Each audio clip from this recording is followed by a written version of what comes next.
Welcome to Kitchen Table Conversations, a series of short and shareable conversation starters for those of us who have or love and support people with a complicated and beautiful brain. Here's your host, Angela Geddes.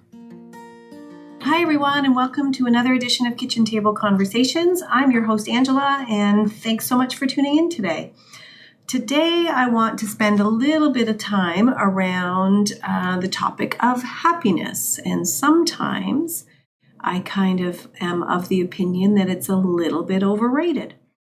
Sometimes I think that we kind of overestimate how many people are really feeling this glorious state of happiness. And, when we're searching for it all the time, it kind of seems a little bit elusive. It seems like it's not available to us. And for whatever reason, we must be doing something wrong in order to not be as happy as what we understand others to be. And I'm here to say, I'm not sure that's always the case. So it was interesting because today in one of my sessions, somebody asked me if I ever kind of wake up in the morning and kind of go, ugh, just sort of a feeling of dread or just not really looking forward to the day. And it was really interesting for me because I'm always, my intent is to be honest, but every once in a while we have to challenge our own ability to be objective and, with ourselves, right? To really take a look at ourselves and say, how is it that we're feeling right now? And how do we really want to respond? And I thought for a moment and I went, honestly, I feel like most days I look forward to getting up and I look forward to starting something. And I think my family would probably agree because most of them think that I get up a little bit too early and I tackle things probably too early and probably too many things at a time, which that's a whole other conversation. But then I realized that, there are hard days. There are days where I go, a job at the Gap would be really fun, would be really not quite so stressful, not quite so demanding. Maybe I should go back to work for an agency rather than myself because it's not quite so multifaceted and it might be simpler and I might be able to say no a little bit better. So I guess there are times where you wake up and go, I'm just not doing it right. I'm not doing it like other people probably are. But I wonder if maybe most of us feel that way from time to time. So I guess that's the point. I think that happiness is a little bit overrated, and sometimes we have to aim for things like contentment. When are we ever in an electrifying, elusive state, like some of the documents say here in Psychology Today, for example? Those happy moments come and go and they're fleeting, but they're not our constant. That's for sure. So, I think sometimes focusing on things that bring us joy and bring us peace and contentment and make us feel good and have a sense of purpose. I think those things are all really, really important. And as I said earlier, as much as I'd love to work at the Gap and help people with their fashion goals, I am so grateful to do the work that I do, and I can't imagine more meaningful work there is out there, especially as we're kind of tackling newish frontiers around neurodiversity and ways that we can prevent some conditions from happening. I mean, I just see so much hope for the future. I can't help but get excited and remain passionate about what it is that I do. And I wish for everyone to have some of those opportunities, but they're not always available to us in our employment. And that's okay. I had a really wise friend tell me years ago when I was working as an educational assistant in the school board and feeling like my contributions weren't really that valued and I was doing more things that didn't take my skills or my education into consideration. And I felt like I was underemployed a little bit. And she said to me, it's okay because we can get our stimuli elsewhere. We can go in and do a good job, shift our perspective around what it is we have to be doing, what we should be doing, and what we can be doing, and find meaning and purpose in a variety of different ways. So again, it's about shifting that perspective and checking in with our expectations and, taking a moment or two to be grateful for what it is we do have rather than to focus on the things that we don't have. So those are fairly simple suggestions, and I think that they do apply to all of us. And I've often said, I really do love the work that I do because it forces me to continue to investigate and to be on top of new research, to read new articles, and to have all of these tricks and tools and strategies that are evidence informed in my back pocket for when I need them. So today, for example, it was really, really interesting because I went to make myself my morning shake and I didn't put the lid on properly. And I think my shaker cup is sort of at its last legs. And so I went to make it and I went to shake it and it proceeded to, spill green veggie shake mix all over the floor, all over my clothes, all over the counter, etc. And so you can imagine I wasn't very happy at the time and I might have used some language that's a little out of character. And so then I apologized to my partner, Jamie, who happened to be in the kitchen too. And I said, I'm sorry, that was a bit of an overreaction. And he said, no. He said, that's okay. I think that was a pretty typical reaction for what just took place there. And I said, well, it's a little bit of out of character. And he said, or is it out of character? And I went, about those expectations, right? About allowing ourselves to, behave in ways that maybe are a little bit more dramatic or a little bit, maybe they're out of character, or maybe we're just allowing ourselves to express ourselves a little bit more freely and safely. So all those questions are really interesting, and I think it's important for us to ask. I think it's also important for us to be a little bit compassionate and allow ourselves to feel the way we feel. And sometimes we respond in ways that are not always helpful. And to take a sit back and say, what did I learn from that situation? And what might I do differently the next time? So in that situation, I learned that, yes, I am a flawed individual. And yes, that probably wouldn't have bothered me nearly as badly as if I wasn't sort of, I don't know if overwhelmed is the right term, but, feeling a little bit pressured with the day-to-day activities and some residue of, certain system difficulties that I've been experiencing over the last little bit, and really having a difficult time expressing myself in ways that are received in a good way, and so that our the people that we're walking alongside and supporting are able to thrive in the way that they probably could or should. So there is some underlying frustration that I'm experiencing, and I think it's important that I acknowledge that. When I don't acknowledge that, then that's when, things kind of build up inside, and then we end up, trying to avoid those negative thoughts and feelings. But when we do so, we kind of stuff them a little bit, and they can often come out in ways that don't make us proud. So again, circling back, just being aware of the fact that sometimes our quest for happiness leaves us feeling less happy because we start to feel like we're doing something wrong and that other people are doing it better than us. So I think that's a really important piece that we have to understand.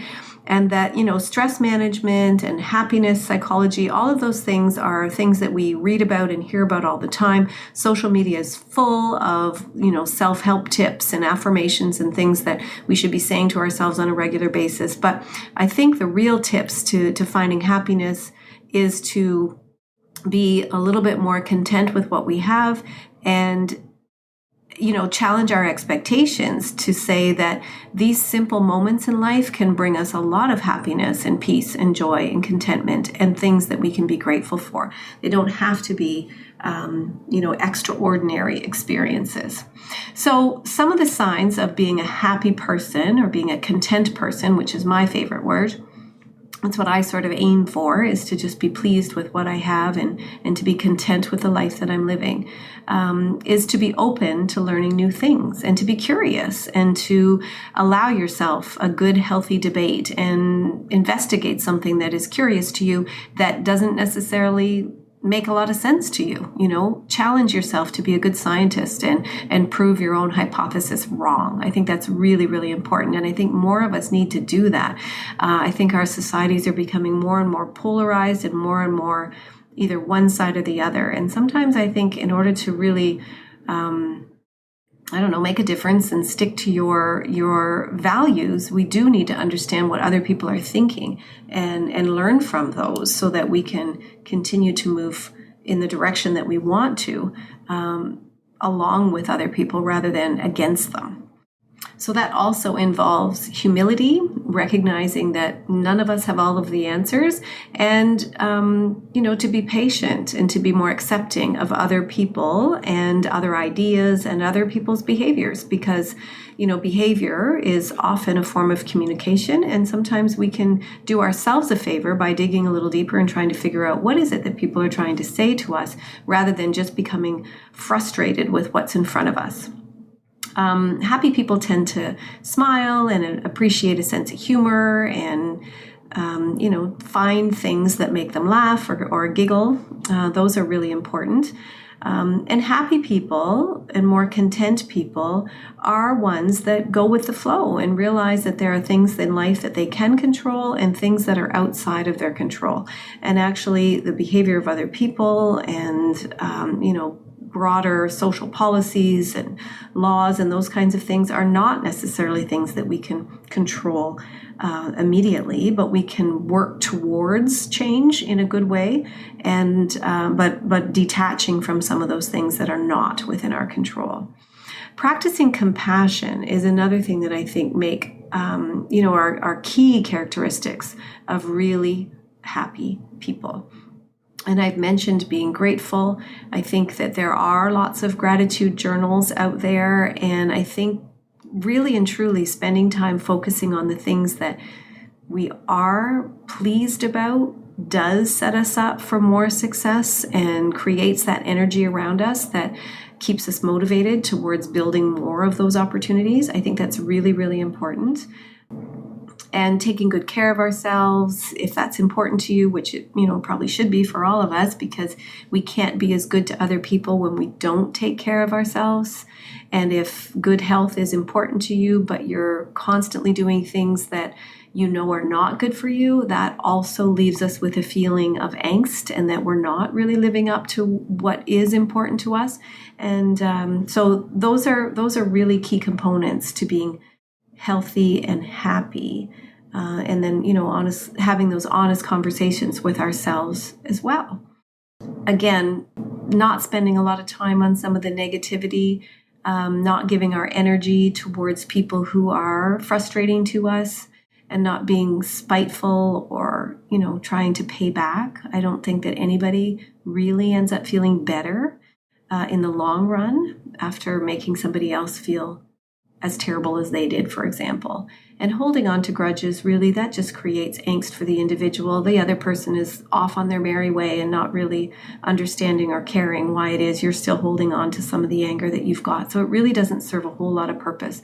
I really believe that once you're finished thinking in terms of planning a way to improve a situation, once you're done with that, and once you've done all you can to improve a situation, that's when when the learning is finished in that particular instance, that's when we can let go of stuff and just do our best to move on, even though those thoughts are going to creep in from now and again. Those unpleasant thoughts and those memories and those feelings, they're going to creep back in, but we have a choice. We don't have a choice about how we feel in many cases, but we do have a choice with how much meaning we put behind the thoughts that accompany our feelings. And I think that's a really big deal, because most of us really do identify with our thoughts as being indicative of our character. But sometimes, like for example, if I do just wake up one morning and say, you know what, I just want to run away. I just need to get out of here. I just do not want to face this next meeting or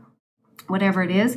Just because I think it doesn't mean I'm going to do it. And maybe I've thought about it because I just watched a movie last week where they just decided to take a sabbatical and off they went on their merry way and they had so much fun. So for the next little bit, I am going to be thinking more about that because of the movie, not necessarily because that's my plan. So I think that's really important for us to all understand and to share our happiness and to share our love. And, I often say too, if you want a relationship, if you want to make a phone call, if you miss somebody, call them. If you want to go on a trip or you seek your missing adventure, pick something. It doesn't have to be expensive, but move in that direction, keep it as simple as we possibly can. But share the love, share the compassion, share your happiness. And that usually brings more to us and to the people in our circle. So in my therapy sessions, and in our therapy sessions actually from our team, we do spend a lot of time focusing on acceptance commitment therapy or training.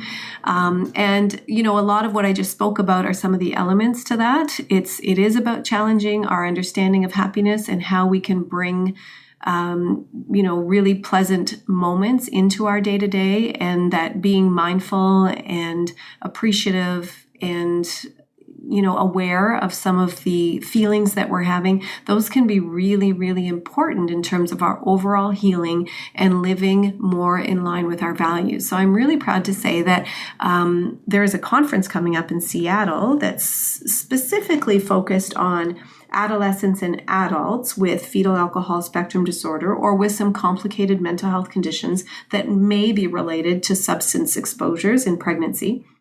So I'm presenting there, and it's the title of my conference is called, or the title of my workshop, is called Practice-Based Evidence for FASD Support Groups in Ontario, What Makes Them Work, and How Augmenting Groups and Individual Sessions with Acceptance Commitment Training Can Really Positively Impact Outcomes. So I'm happy to say that that's happening in Seattle in April, so check out my website for more details around that. And then I'm also doing a little workshop virtually for the Dufferin, Wellington, Guelph FASD group. And it's going to focus on acceptance commitment therapy and ways that we can incorporate it into our lives and into our practice. So it will be relevant to caregivers and to individuals with FASD and also for service providers. So I'm really looking forward to that opportunity as well.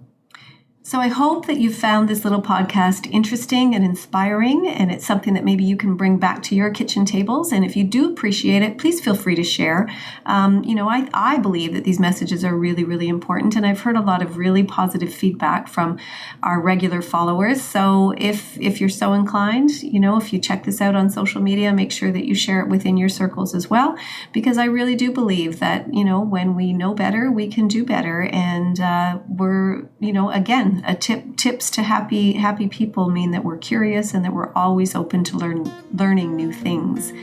I'm sure we all can appreciate more peaceful, more content moments, especially in this unsettling world that we're living in at times right now. So with many thanks, Angela.